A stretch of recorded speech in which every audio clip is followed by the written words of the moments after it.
भारत का सिंधु जल संधि को रोकने वाला फैसला मिलिट्री ऑपरेशंस और इतिहास की किताबों में पहले नंबर पर लिखा जाएगा।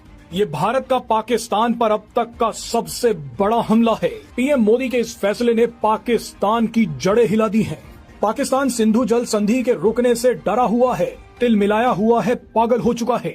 ऐसे में पाकिस्तान का बचाव करने के लिए चीन के कई एक्सपर्ट्स भारत को ब्रह्मपुत्र नदी का पानी रोकने की धमकी दे रहे हैं।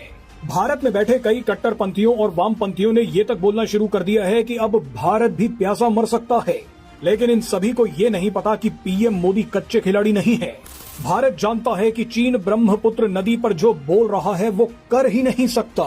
आज इस वीडियो में हम आपको ब्रह्मपुत्र नदी का वो सच बताएंगे जिसे देखकर पाकिस्तान और भारत विरोधी रोने लगेंगे। सवाल है कि क्या चीन भारत का पानी रोक सकता है? क्या चीन ब्रह्मपुत्र नदी को डाइवर्ट कर सकता है? इसका जवाब असम के मुख्यमंत्री हिमंत बिस्व शर्मा दे चुके हैं। हिमंत बिस्व शर्मा का जवाब इसलिए भी महत्वपूर्ण है क्योंकि ब्रह्मपुत्र नदी का सबसे बड़ा असर असम पे ही पड़ता है। हिमंत बिस्व शर्मा ने चीन की इस झूठी कल्पना को डर से नहीं बल्कि तथ्यों से तोड़ दिया। तथ्यों की बात करें तो ब्रह्मपुत्र नदी ऐसी नदी है जो भारत में बढ़ती है, घटती नहीं है। चीन ब्रह्मपुत्र नदी के कुल जल प्रवाह में केवल 30 से 35% योगदान देता है और वो भी ज्यादातर ग्लेशियर्स के पिघलने तक सीमित है।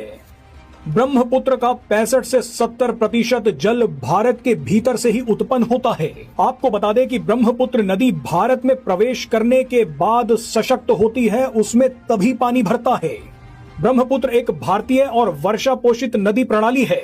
ये नदी किसी एक स्रोत पर निर्भर नहीं है। ऐसे में ब्रह्मपुत्र नदी भले ही चीन के कब्जे वाले तिब्बत से शुरू होती है, लेकिन उसे असली ताकत भारत में प्रवेश करने के बाद ही मिलती है। अरुणाचल प्रदेश, असम, नागालैंड और मेघालय में मूसलाधार मानसून वर्षा के कारण ही ब्रह्मपुत्र नदी में पानी बढ़ता है। इसके अलावा भारत में मौजूद कई सहायक नदियां ही ब्रह्मपुत्र के पानी में सबसे बड़ा योगदान करती हैं। इनमें से कुछ सहायक नदियां हैं लोहित, सुबनसिरी, कामेंग, मानस, कृष्णई और दिगारू।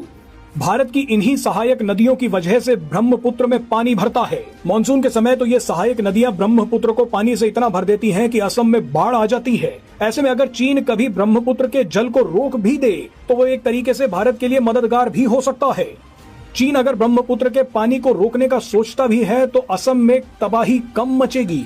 बहरहाल वैसे आपको बता दें कि चीन ये कदम कभी उठा ही नहीं सकता। ये दावे जो किए जा रहे हैं ये चीन में इक्के दुक्के एक्सपर्ट्स कर रहे हैं। चीन की सरकार ने अभी तक इस पर कोई बयान नहीं दिया है। पाकिस्तान को यह सच्चाई जान लेनी चाहिए कि उसका पानी तो रोक दिया गया है, लेकिन चीन भारत का पानी नहीं रोक सकता।